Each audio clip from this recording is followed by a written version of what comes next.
Hi, I'm Todd Malcolm, head coach at NoLimitsTriathlon.com. I teach people the proper and most efficient ways to train so they can complete a triathlon to the best of their ability. In today's video, we're going to talk about open water swimming. Just the words open water swimming can cause fear, anxiety, and stress in the beginner swimmer and even the most seasoned triathlete. So if you look at this video, this was taken from Ironman France. This was taken from the sideline. You can see just how chaotic it looks. There's arms and legs and bodies going everywhere. It looks very congested. Can you imagine being in the middle of that swim? Well, I was in the middle of that swim a couple of years ago, and it was for me it was pretty stressful. But there's definitely some ways and strategies you can use to make that situation not as bad. And we're going to talk about 10 different strategies you can use, or tips you can use today that can make you your open water swimming that much better. Let's start with number one. Number one is the right gear. So you need to choose the right gear for open water swimming. So in this video, we're going to assume that the water is very cold, so we're all going to be wearing a wetsuit. Okay, so you want to wear the right gear.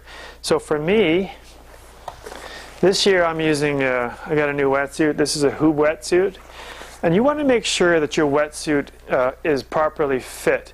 So there's a couple of ways you can do that. You can go to your local triathlon store and actually try on a bunch of different wetsuits and make sure it fits properly. The other thing you can do is if you're going to order your wetsuit online, there's a lot of the sizing charts you can use that are dependent on your height and your weight, and it gives you what size you should get. Now if that size doesn't feel good when you put it on, send it back and get a different size. So that happened to me earlier last year. The wetsuit didn't fit, so I sent it back, and right away they sent me another one that fits. So that was through Xterra, and they did a great job. So those are a couple ways you can do. Go to your local store or buy it online. So I have my wetsuit that fits. I live in Calgary, and the water is very cold early in the season, so I like to stay warm. So you can, what I do is I have the wetsuit on, and then I have gloves, so some neoprene gloves to keep my hands warm. And then I'll also wear some booties too, so some neoprene booties. So this will cover my feet, the gloves cover my hand, and then you're going to have, obviously you're going to have your swim cap and your goggles. What I like to do when you're swimming in the lake or open water is have a swim cap that's nice and bright, just in case there are any boats around that people can't see you, or if you are swimming with other people, it's easy to spot you. So don't wear a black swim cap, wear a nice bright swim cap. Let's move on to number two. Number two is putting on your wetsuit. So make sure you put on your wetsuit correctly before you start your swim. So this takes a bit of time, so don't rush putting it on. So here's the video showing how I put on my wetsuit.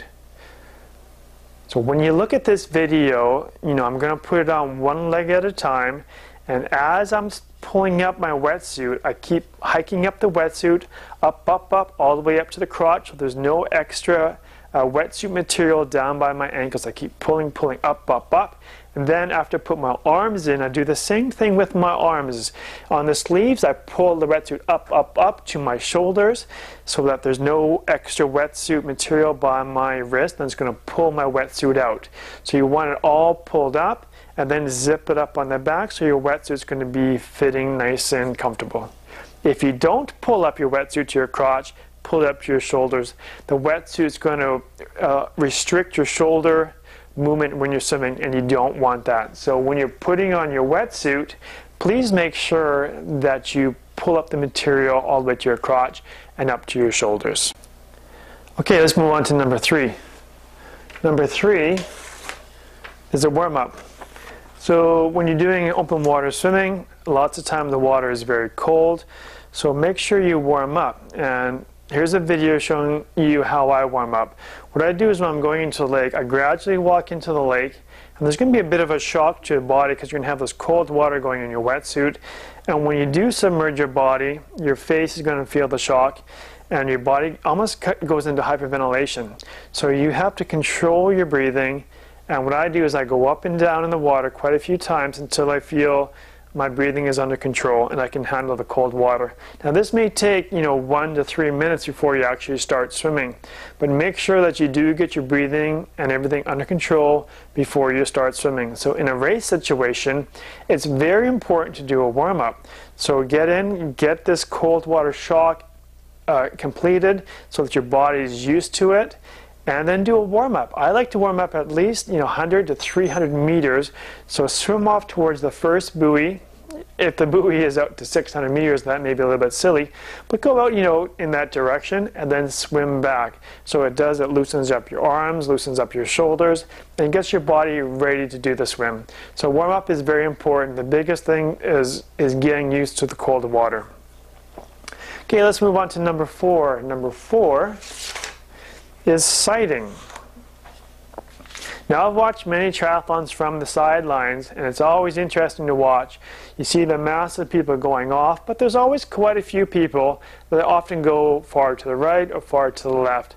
Now why is that? Well, it's basically because their stroke is a little bit off, and they're also not watching where they're going. So after a few minutes they look up and they go, there's no one around, I must be leading the race, when actually they're way off course. So you want to make sure that you're sighting and you're watching where you're going. So if you're in a race situation, the course is often lined out with buoys, so usually big orange buoys. And you need to look up and make sure you're headed towards the buoys and not off to the opposite direction. So there's 4 different ways you can sight. So the first way that you can sight is just by looking forward. We're going to call this sight and breathe.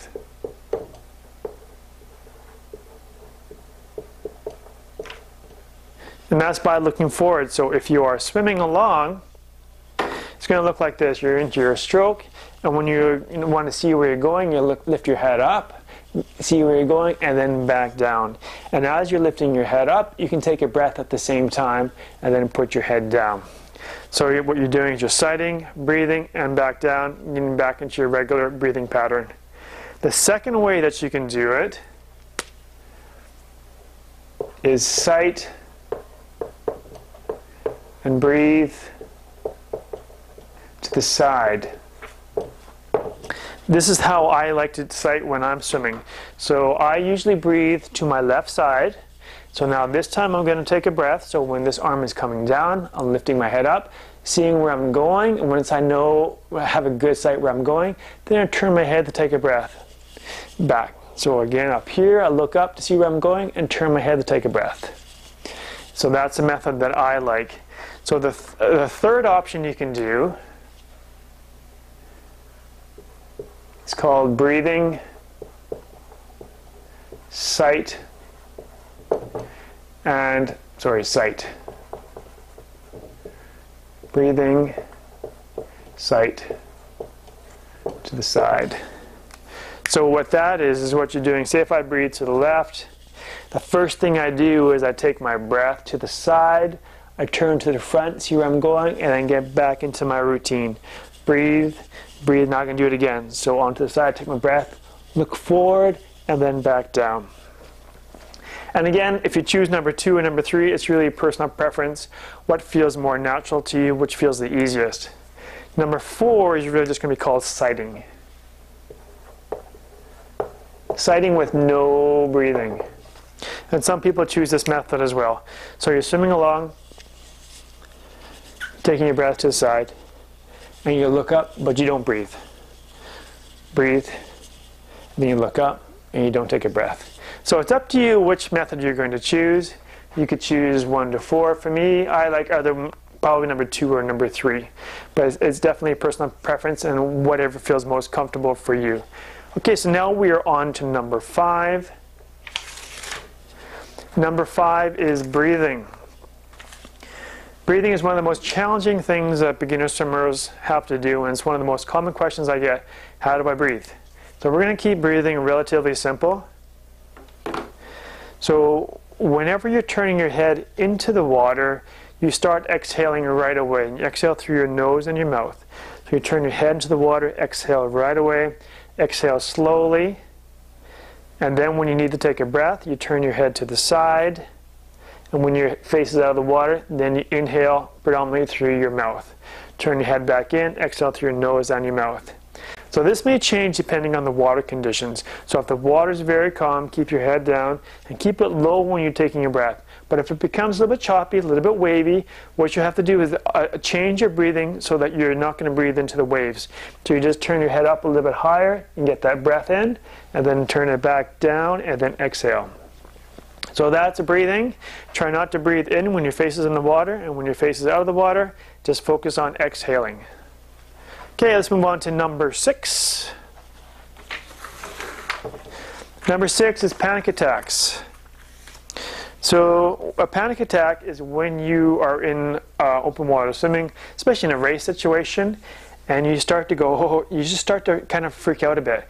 This could be because there's people around you. You might have got kicked or kicked in the head or touched on the body, or you just feel squished. And so if this happens to you, what you need to do is just calm down, look for the boat support, and head out towards the boat or the surfboard, and just calm down your breathing. Roll onto your back and just swim nice and gentle. And this can happen to a lot of people, even if you are an experienced swimmer or just a beginner swimmer. So what I usually get people to do is, if you are having a panic attack and you are in a triathlon, calm yourself down and then just start heading out towards the side. Get away from the crowd of people. So get right off. So if the people are going this way, you're either going to go to the right or go to the left. But you need to get yourself under control, get your breathing under control, and head off to clear water so that you can breathe. Okay. Number 7 kind of relates to number 6. So when you're swimming with a wetsuit on, we basically have a security blanket on. So our wetsuit provides a lot of flotation. So if you do get a panic attack, what the wetsuit can do is it just buoys you right up. So if you roll to your back, you can just float. If you just move your hands a bit. This is called sculling by your hips. It will just keep you moving along a little bit. And then you can just breathe with your face out of the water. And once you get your breathing under control, then you might want to continue on with your swim. The safety blanket of a wetsuit is a reassurance to know that when you're out there swimming, you can always float and take a break if you need it. And for me, I learned that quite a few years ago, and I thought, hey, I can just take a break. And it's pretty cool, because you don't have to keep swimming if you don't want to. You can take a little breather, you can just float and then carry on. Okay, let's move on to number 8. Number 8 is protection in open water swimming. What I mean by that is definitely is if you're in a crowd of swimmers in a race situation. It can be you can be swimming very close to a lot of people. You got arms coming, you got legs coming, and a lot of people, their strokes, they're not the cleanest strokes. Sometimes their arms are swimming like this, or they're crossing over, and they're going to be hitting you. So what I like to do is do a bit of a catch-up swim. So catch-up is a drill where you leave one arm out, and the other arm catches up to it. And if you do not 100% catch up, but you leave it out there maybe 3/4, what it's going to do is it protects your head with this arm out here. So if there is a swimmer beside you coming off, your arm is protecting your head. Same thing on here. Keep your arm out and bring your head in close so that you're protecting your head from anyone kicking or hitting you. And you don't have to swim all like this, but maybe if you want to swim for the first 200, 300 meters until you get rid of the crowd, it's a great way to protect your head, and it's a great way to protect yourself. Let's move on to number 9. Number 9 is corners.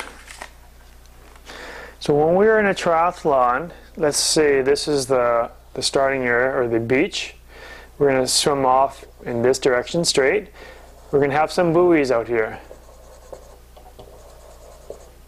This buoy here, we're going to have to turn around and put a buoy there and a buoy there, and we turn around this one and we come back to the start. So these two turns, or the corners, can be pretty rough areas. Because what happens is all the swimmers are coming along here, and then they kind of stop for a second. They got to realize, well, where am I going? Where am I turning? And they got to change their stroke.